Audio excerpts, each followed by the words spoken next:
Well, if you don't drive one, you're seeing more and more on the road right now. I mean, last year, nearly 3.5 million electric and plug-in hybrid vehicles were registered in the U.S. That's about 6 times more than 2016. Now, here in Maryland, that number also rising, as you can see, about 8 times since 2016. But look, when these vehicles catch fire, they burn hotter and longer thanks to lithium-ion batteries that power them. And as national consumer correspondent Asher Qureshi discovered for us, some of those firefighters need more training now to keep you safe. The tactics that we're using for internal combustion engine vehicles don't really apply to the batteries on these electric vehicles.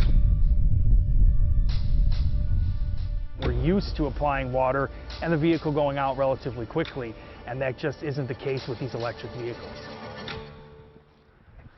All right, for this first part, guys, you do not need your air packs. We're going to cover battery access techniques.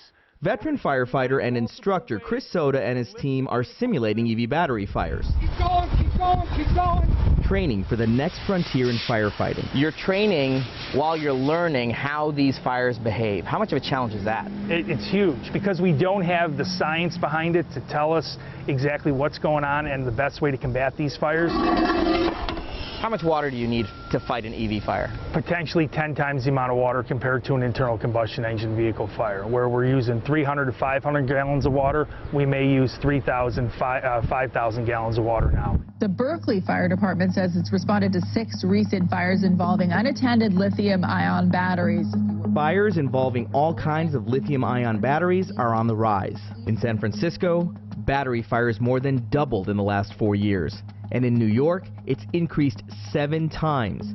Combined, those fires killed 11 and injured 269. Lithium-ion batteries power everything from cell phones to electric bikes and vehicles. When they combust, these batteries can create unpredictable and potentially catastrophic fires. When a car crashed into this garage, the fire reignited several times, even after firefighters thought they put it out.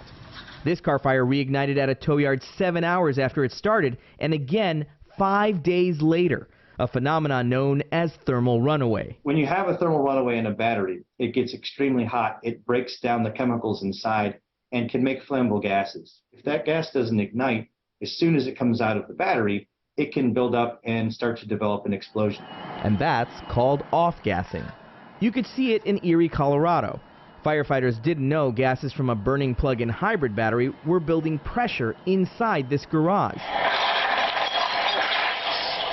Wow. That is scary. And they had no idea that could happen, because this is different. The explosion blew the garage doors off its tracks, narrowly missing one firefighter's head. 3 others inside were knocked off their feet. There's kind of a two-pronged hazard. There's your fire hazard, which can be sort of rapidly developing in the case of e-bikes, and there's this potential for an explosion hazard. Before you came here today, how many of you had gotten EV fire training, like hands-on training? We discovered not all firefighters are getting the proper training. We surveyed 24 of the largest fire departments nationwide. Only about 38% have had hands-on training to fight lithium-ion battery fires. The survey also revealed a lack of standards and methods to fight these fires. One fire department responded by saying, most of the equipment used for these incidents is not fully vetted, and we're still working to identify the best options. The technology is outpacing the safety standards and the regulations that will help them do their jobs. I think that's a fair statement. Yes, we are learning every day. The U.S. Fire Administration is the lead federal agency responsible for fire education, research, and training firefighters. Should there be federal regulations for fire protection and fire safety when it comes to electric vehicles? Right now, we're not even sure what to regulate because we don't know enough about the incidents that are happening. So we went to someone who should know, an automaker.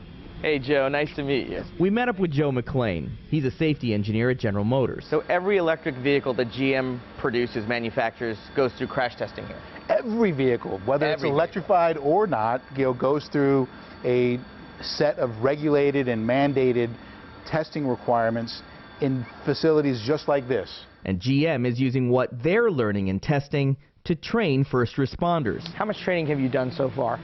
Over the past year, we've done over 25 different locations, again, hands-on training. We've reached and trained over 5,000 first responders. It's a start, but that's just a fraction of the more than 1 million U.S. firefighters. Another challenge? All EVs aren't the same, and batteries aren't always in the same place.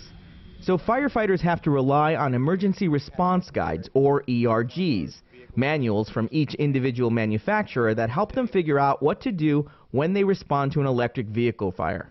There are currently about 300 separate emergency guides. You're developing something that would make it easier, at least for GM vehicles, for first responders in the field. We've got a concept. We've got an app that we've worked with our Immersive Technologies team here at General Motors.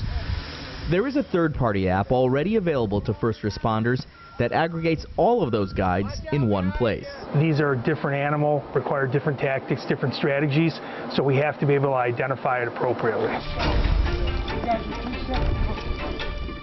That's why standardized, hands-on training is so important. But for now, firefighters will have to seek that out themselves. The cars are out here today, and we don't have time to wait on that technology to kind of catch up to ensure that we can operate safely. Experts say to minimize the risk of lithium-ion battery fires, follow the manufacturer's instructions when charging. And if your electric vehicle's been in a crash or an accident, park it outside away from other cars and structures, and make sure it's checked for safety by the manufacturer. Asha Qureshi, CBS News.